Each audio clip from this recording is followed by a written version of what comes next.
Asta înseamnă pocăință. Să-ți asumi greșelile pe care le-ai făcut, fără să mai cauți scuze și vinovații. Să ți le asumi și să știi că ești condamnat de sfințenia lui Dumnezeu și de dreptatea lui Dumnezeu.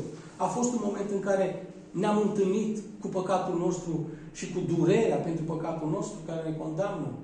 În același timp, am găsit acea speranță și credință în Hristos care a murit pentru păcatele noastre.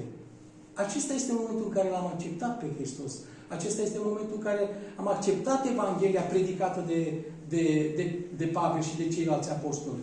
Dacă am făcut lucrul acesta, să ne bucurăm de promisiunea lui Dumnezeu. Dacă nu le-am făcut, să le facem astăzi.